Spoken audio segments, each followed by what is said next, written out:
नमस्कार दोस्तों, मैं हूं राजीव और आप देख रहे हैं अमानत नॉलेज। दोस्तों, आज हम जानकारी प्राप्त करेंगे कि 100 साल से भी ज्यादा हो चुका है किसी जमीन को जोत रहे हैं, लेकिन उसका अभी तक कुछ भी कागजात का पता नहीं चल पाया है। कैसे पता करें? तो दोस्तों, इसको जानेंगे और जानने से पहले आप हमारे चैनल पर नए हैं तो चैनल को सब्सक्राइब कर लीजिए और बेल आइकन प्रेस कर दीजिए, क्योंकि जमीन संबंधित नॉलेजेबल वीडियो मैं आपके लिए लाता रहता हूं। चलिए आगे जानकारी प्राप्त करते हैं। तो दोस्तों, अगर इस तरह की बात है कि आपके पास कोई ऐसी जमीन है जिसको आप 100 साल से भी ज्यादा से उसकी जोत बाग आप कर रहे हैं, लेकिन उसका कागजात आपके पास नहीं है और आप चाहते हैं कि उसका कागजात मुझे मिले, तो उसके लिए हम क्या करें? कैसे मुझे उसका कागजात मिल पाएगा और वह कागजात होगा तो किसके नाम से होगा? तो ये सब कुछ पता करना चाह रहे हैं। तो दोस्तों, इसके लिए जो है आप इस बात को थोड़ा सा समझेंगे। 100 साल से ज्यादा यदि उस जमीन का हो गया है तो जाहिर सी बात है, अनुमान रखिए कि ज्यादातर इस बात का कि वो खतियानी जमीन ही हो सकता है। ठीक है, क्योंकि 100 साल तक आप जोतबाग कर रहे हैं। हो सकता है आपके परदादा, दादा, पिताजी इस तरह से जोतबाग करते आ रहे हैं और उस दरमियान जो है उसका आपने किसी के पास मतलब होता है कि कोई किसी को बेचता है, तो ये सब चीज आप नहीं देख पा रहे हैं। तो हो सकता है वह खतियानी जमीन ही हो। ठीक है, तो इसके लिए सर्वप्रथम आपको ये करना है कि किसी प्राइवेट अमीन को आप पकड़ें और जो भी प्राइवेट अमीन होंगे उनसे वार्तालाप आप करें और जो आपका जमीन है, जिस जमीन की जोतबाग आप करते आ रहे हैं, उस जमीन का एग्जैक्ट प्लॉट नंबर मतलब खेसरा नंबर पता करें। जमीन पैमाइश की जाएगी नक्शा से, तो उसका खेसरा नंबर पता हो जाएगा कि वह कौन सा खेसरा नंबर का जमीन आपका है। और जब खेसरा नंबर पता हो गया तो 100 साल पूर्व की अगर बात है कि उस समय से जोतते आ रहे हैं, उस जमीन को जोतबाग करते आ रहे हैं, तो उस समय का जो भी आस पड़ोस में व्यक्ति थे, मतलब चारों तरफ चौहद्दी उनके अनुसार लिखें। मतलब कि उस समय उनके पूर्वज कौन कौन थे, उनका नाम अनुमानिक आप जो भी है वो लिखे। तो ये आपका चौहद्दी भी तैयार हो जाएगा और खेसरा नंबर भी आपको मिल जाएगा। उसके बाद चारों तरफ आप देखें कि चारों तरफ जो भी आपके पास व्यक्ति हैं चौहद्दी में, तो उनका जो जमीन है उस जमीन का खाता नंबर क्या है और तौजी नंबर क्या है, ये दोनों चीज मैच करें चारों तरफ से।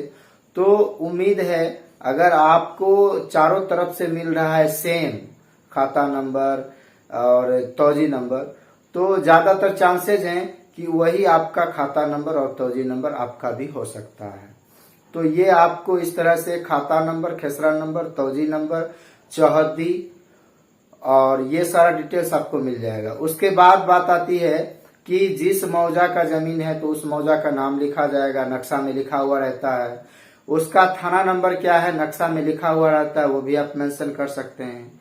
और इस तरह से जब सारे डिटेल्स आप इकट्ठा कर लेंगे तो उस डिटेल्स के साथ आप अपने जिला समाहरणालय में जाएं और वर्तमान समय में आपका जो जिला है, हो सकता है अगर वहां ना मिले तो आपके जो पूर्व में 100 साल पहले की बात बता रहे, तो उस समय आपका कौन सा जिला था, वहां भी आप जा सकते हैं उस डिटेल्स के साथ। और अभिलेखागार में जाए, जो कलेक्ट्रेट होता है जहां डीएम एसपी साहब बैठते हैं, उनका जो ऑफिस है कलेक्ट्रेट में, वहां पर एक ऑफिस होता है अभिलेखागार, जिसे कि नकल खाना भी कहते हैं। तो वहां आप जाएंगे उस डिटेल्स के साथ, वहां पर आप खतियान खोजने का काम कर सकते हैं। जो वहां के पदाधिकारी गण हैं उनकी मदद से आप बोलेंगे कि इस डिटेल्स के साथ खतियान ढूंढने का प्रयास करें।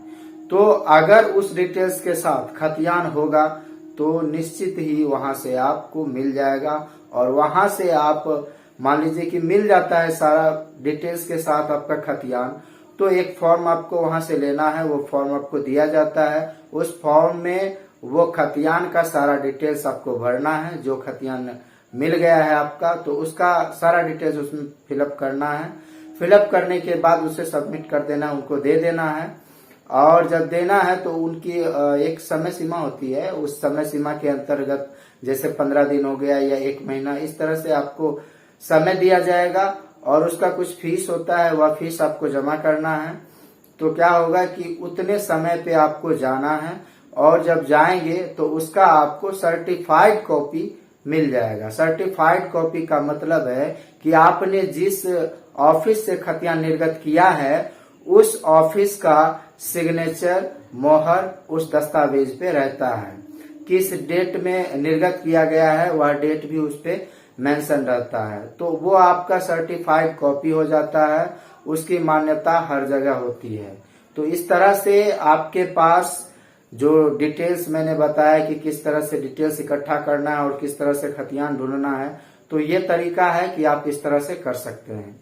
तो दोस्तों उम्मीद करता हूं कि आप अच्छी तरह से समझ गए होंगे। अगर समझ में आ गया तो वीडियो को लाइक और शेयर करना ना भूलें। मिलते हैं नेक्स्ट वीडियो के साथ, तब तक के लिए अलविदा। थैंक्स।